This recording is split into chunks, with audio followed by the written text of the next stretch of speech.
A recent Israeli airstrike in southern Gaza City has tragically claimed the lives of at least 22 individuals, predominantly women and children, at a school serving as a shelter for displaced persons. Among the deceased are 13 children, including a 3-month-old baby. The Israeli military asserts that the strike was aimed at a Hamas command center located within the school, a claim Hamas has vehemently denied, insisting they do not utilize civilian structures for military operations. In Lebanon, the situation has deteriorated further, with the death toll from an airstrike on the southern suburbs of Beirut rising to 37. Lebanese Prime Minister Najib Mikati has denounced these attacks as horrific massacres, canceling his trip to the UN General Assembly to address the urgent need for international intervention to protect civilians amid the escalating violence. Concerns about rising tensions between Israel and Hezbollah have been voiced by U.S. National Security Advisor Jake Sullivan. He acknowledged the complexities following the killing of a senior Hezbollah leader but expressed hope for a potential ceasefire in Gaza. However, Sullivan noted that the U.S. is not yet prepared to propose a specific plan aimed at halting the ongoing violence, reflecting the intricacies of the current conflict. Iran's supreme leader, Ayatollah Ali Khamenei, has condemned Israel for what he describes as shameless crimes against civilians, particularly targeting children. Speaking to Muslim envoys, he criticized Israel for its actions across Gaza, the West Bank, Lebanon, and Syria, accusing it of unleashing its fury on innocent people rather than engaging with actual combatants. Khamenei's remarks echo broader regional discontent with Israel's military strategies.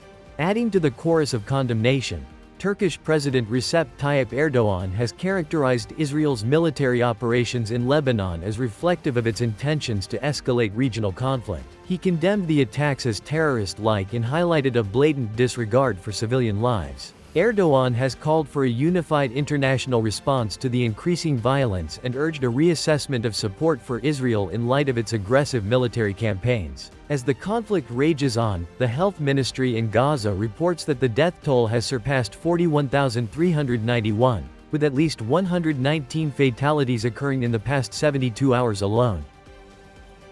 Prime Minister Mohammad Shahbaz Sharif has embarked on a trip to the United States to attend the 79th session of the United Nations General Assembly, UNGA, from September 23 to 27, 2024, in New York.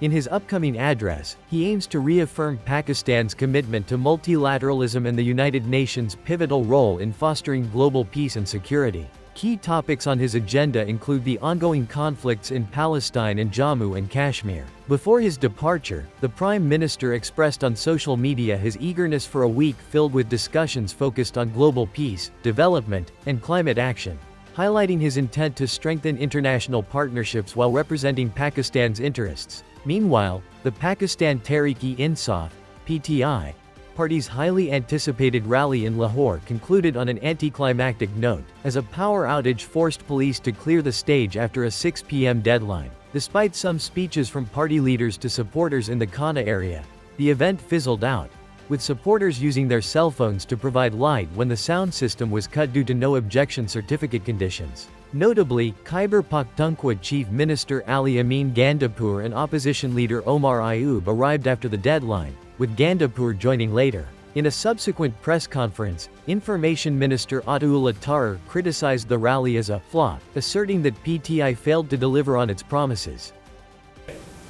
तो ये जो नाकामी है ये इनकी खुल के सामने आ चुकी है। इनके जलसे में ना लोग आ रहे हैं और हम देख रहे हैं कि बकायदा जो इन्होंने अपने जिलों में ट्रांसपोर्ट दी वो भी कई हमने देखा है कि वो खाली जलसागाह में पहुंची है। तो ये लोगों को ढो ढो के लाया जा रहा है कि वो जलसे में शिरकत करें और अगर ड्रोन शॉट आप जलसे का दिखाएं जो कि मामूल होता है, हम भी अपने जलसों का ड्रोन शॉट दूर से जूम आउट करके दिखाते हैं, तो इन्हें मैं कहता हूं आप ड्रोन शॉट दिखा दें कि कितने लोग जलसागाह में मौजूद हैं। तो ये नाकामी दर नाकामी जो है इनके हिस्से में आ रही है। In other news, WhatsApp and Instagram users across Pakistan reported significant outages on Saturday, alongside disruptions in internet services provided by Zong and PTCL. According to outage tracking website DownDetector, Instagram experienced a peak of 86 outages in a single hour, while WhatsApp users faced difficulties starting at 10:45 a.m., particularly with sending voice notes. The Pakistan Telecommunications Authority, PTA, has yet to comment on these disruptions, but earlier in August, it indicated that internet speeds might remain slow until early October due to faults in two international submarine cables, SMW4 and AAE1, that connect Pakistan.